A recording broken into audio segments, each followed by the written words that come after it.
sommes en direct du salon ICS à Toulouse. C'est le rendez-vous international de l'innovation et de la compétitivité. 3 jours, donc 72 heures décisives.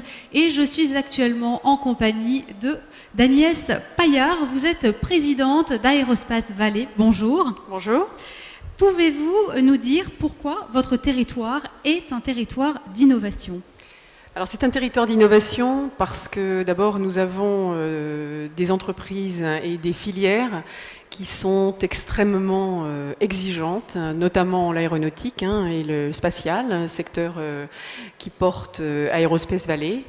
Ce sont des domaines qui se nourrissent depuis très longtemps d'innovation. Le niveau d'exigence est tel que nous devons tout d'abord être devant nos concurrents, et je crois que c'est une des filières qui est extrêmement performante sur la scène internationale.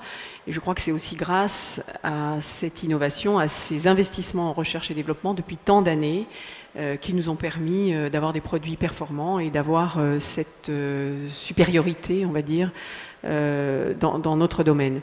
Alors, au-delà de ça, bien évidemment, ce territoire est marqué par l'aéronautique de tous les points de vue, mais il y a aussi d'autres secteurs avec lesquels nous, au niveau d'Aérospace Valais, nous coopérons et nous apprécions de coopérer, notamment dans l'agroalimentaire et l'agriculture, notamment dans la santé, dans les transports intelligents. Et nous avons, depuis quelques années, tissé des liens avec ces autres secteurs qui s'avèrent être extrêmement innovants, avec d'autres façons de travailler, d'autres organisations, mais qui sont très friandes des innovations dont nous disposons au niveau de nos entreprises et de nos laboratoires de recherche. Donc nous travaillons par exemple sur des drones susceptibles d'être utilisés dans le machinisme agricole. Nous travaillons sur des systèmes de capteurs qui sont par exemple utilisés dans le spatial, mais qui peuvent aussi être utilisés pour pouvoir faire des sondages dans le domaine de l'agriculture.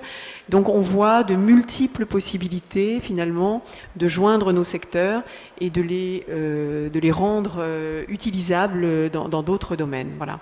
Donc c'est extrêmement riche pour nous. Et l'intérêt de ce type d'approche, c'est que d'abord en travaillant de pôle de compétitivité à pôle de compétitivité, on a quelque part les mêmes modes d'organisation, un peu les mêmes réflexes.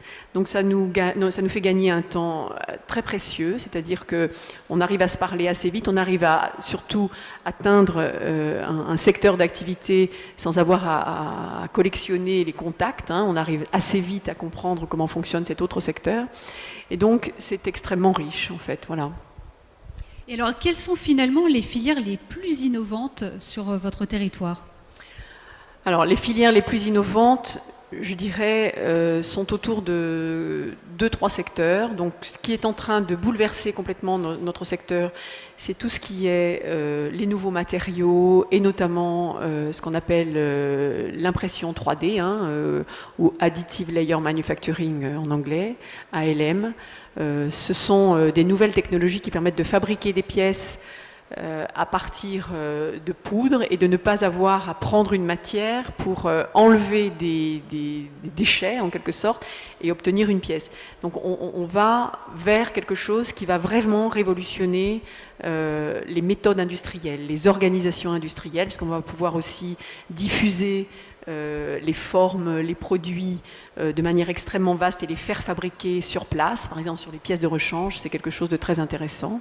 Alors après, il y a tout ce qui est bien évidemment système embarqué et logiciel, qui sont des secteurs qui sont tirés par le grand public, avec tout ce que l'on voit dans notre vie courante, qui est aussi un moyen de révolutionner l'approche finalement de l'interface homme-système, par exemple, c'est-à-dire comment l'homme, le pilote par exemple, va communiquer avec la machine qu'il doit faire fonctionner, comment il va recevoir de l'information de la part de cette machine.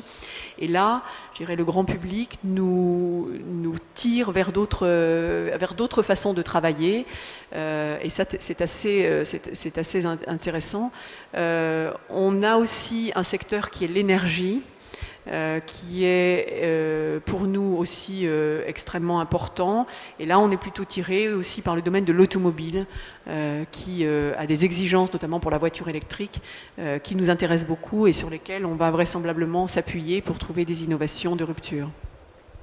Pouvez-vous me donner un ou plusieurs exemples d'entreprises d'excellence en matière d'innovation de votre territoire? Alors, on a la chance d'avoir des très grandes entreprises sur notre territoire qui tirent vraiment tout le secteur. Hein. Donc, ils essayent vraiment de travailler en étroite collaboration avec le monde académique, avec la recherche et avec les petites entreprises, mais néanmoins, c'est quand même un peu le poumon de notre économie. Hein. Donc, bien sûr, Airbus, hein, qui est omniprésent et qui maintient des niveaux de besoins de recherche et développement qui ne se démentent pas, hein, avec des programmes extrêmement ambitieux. Ensuite, bon, il y a toutes les grandes entreprises autour, hein, comme Thales, Safran, Dassault, qui sont aussi des pourvoyeurs d'innovation et de recherche extrêmement importants. Et nous avons, grâce à ça, grâce au fait que ce territoire est extrêmement dynamique et ce secteur est extrêmement dynamique, nous avons aussi un certain nombre de petites entreprises qui ont investi massivement dans la recherche et développement, dans l'innovation, qui mettent sur le marché des produits extrêmement innovants. Donc nous avons des entreprises, par exemple, qui fabriquent des drones pour le monde civil, donc par exemple pour l'inspection de génie civil, de ponts, de choses que l'on doit contrôler sans pouvoir y accéder facilement. Donc nous en avons plusieurs au sein du pôle et c'est un secteur qui est extrêmement dynamique, comme donc je citerai quelques entreprises comme Air et Drone, comme de l'AirTech, comme Fly Sense, qui présentent des produits tout à fait intéressants et qui trouvent en plus des marchés, c'est-à-dire que manifestement, en plus, ils ont assez bien compris ce dont leurs clients ont besoin et ils arrivent à produire des offres qui sont très intéressantes. Ensuite, on a tout ce qui est, comme je vous l'ai dit, l'impression 3D. Donc là, on a des entreprises qui fournissent du produit amont, donc de la poudre capable d'être transformée ensuite en produit grâce à un système d'impression 3D. Donc nous avons Silimet, qui est extrêmement reconnu pour ça. Ensuite, nous avons Estev Technologies, qui a développé des systèmes d'impression 3D métallique qui sont certifiés aéronautiques. Et ensuite, une petite anti-sèche, voilà. Et ensuite, on a quelques startups vraiment très très impressionnantes, comme Sigfox, qui sont extrêmement dynamiques et qui arrivent à lever des moyens formidables. Alors, on a aussi une entreprise qui s'appelle Hérode, qui est dans la salle et qui aimerait qu'elle soit citée. Et voilà. Mais on en a tellement. Nous, au niveau du pôle, on a 450 PME adhérentes. Et honnêtement, sur ces 450 PME, je crois qu'elles ont toutes une activité d'innovation marquée. Et qui leur permettront de mettre des produits sur le marché à très court terme, pour lesquels, objectivement, ils sont en rupture par rapport à ce qui se fait dans leur secteur. Et quels sont les dispositifs, les structures, hommes, services concrets que vous développez pour les entreprises? Alors, au niveau du pôle de compétitivité, on a plusieurs axes pour soutenir ces entreprises. Alors essentiellement, notre action se tourne vers les petites entreprises, puisque c'est celles qui finalement ont le moins de structures en interne pour leur permettre d'accéder à un certain nombre d'aides, notamment d'aides financières. Donc nous avons des ingénieurs qui ont été détachés de grandes entreprises et qui travaillent chez nous pendant plusieurs années. Donc ça a plusieurs vertus. D'abord, ces ingénieurs vont dans les PME pour les aider. Ce sont des gens qui avaient l'habitude de monter des projets de recherche et développement. Donc ils vont auprès des dirigeants d'entreprise pour leur proposer d'une part des opportunités de rentrer dans des projets, en leur disant voilà, il y a un nouveau projet qui est en train de se monter dans tel et tel domaine, vous avez des compétences qui correspondent au domaine en question, vous devriez regarder et peut-être devenir partenaire de ce projet. Donc ça éclaire finalement les dirigeants d'entreprise sur des opportunités qu'ils n'auraient peut-être pas vues, puisque les dirigeants de PME notamment sont très souvent sur de multiples fronts et n'ont pas forcément le temps de bien saisir toutes les opportunités. Donc ils vont au-devant d'elles pour les intéresser à ces projets et les aident à monter les dossiers, parce que là aussi, quelquefois, dans certains guichets demandent une écriture de dossiers extrêmement complexe. Donc là aussi, ils leur tiennent la main, en quelque sorte, ils les aident à monter le projet.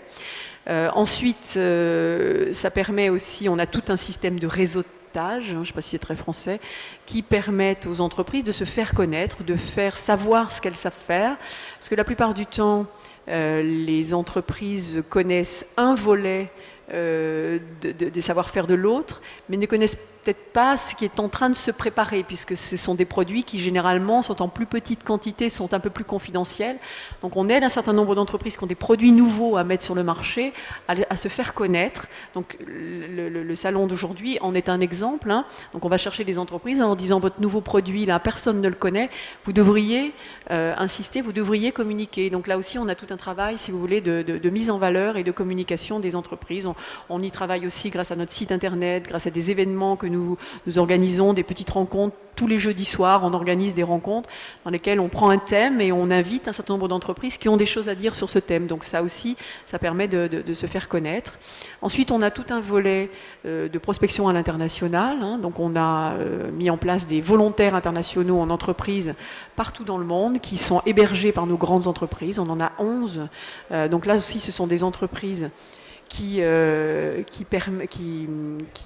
prospectent à l'étranger et qui trouvent la plupart du temps des contacts tout à fait intéressants et prometteurs. En plus, c'est une démarche qui s'inscrit dans la durée, c'est-à-dire que généralement nos VIE restent 2 ans en place et travaillent pour 4 entreprises, pas plus.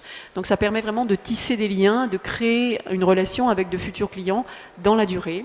Et on a aussi toute une action sur la formation pour aider là aussi les entreprises à faire savoir les compétences dont elles auront besoin dans le futur et commencer à les préparer, puisque bien évidemment il faut déjà former les formateurs, ensuite il faut former les étudiants et après enfin on peut embaucher. Donc c'est vraiment quelque chose qui doit s'anticiper de longue date et ça c'est quelque chose que nous avons mené depuis quelques années et qui commence à peu à porter ses fruits. Et on a enfin un autre sujet qui est très important qui est l'ingénierie financière, puisque bien évidemment le nerf de la guerre reste celui-là, c'est-à-dire que pour arriver à faire tout cela, à innover, à conquérir de nouveaux marchés, il faut d'abord avoir de l'argent pour pouvoir mettre tout ça en place avant de commencer à avoir les premières commandes. Donc il y a tout un travail de présentation de bilan, de négociation auprès des financeurs, investisseurs ou banques. Et ça, le dirigeant d'entreprise et de PME en particulier, qui est, comme je le disais tout à l'heure, souvent seul par rapport à tous ces aspects-là, vient chercher chez nous une compétence qui l'éclaire, auprès duquel il va tester un certain nombre de solutions que lui ont proposées ses partenaires, et ensuite, bien évidemment, il va s'appuyer sur des partenaires financiers classiques. Voilà, mais c'est une espèce de passerelle, si vous voulez, qui permet de bien savoir qu'est-ce qu'on veut faire, où on veut aller, et quels seront les moyens dont on aura besoin. Donc un accompagnement global. Voilà, absolument. Merci beaucoup Agnès Paillard pour votre intervention et merci pour votre présence sur ce salon ICS. Bon salon. Merci à vous.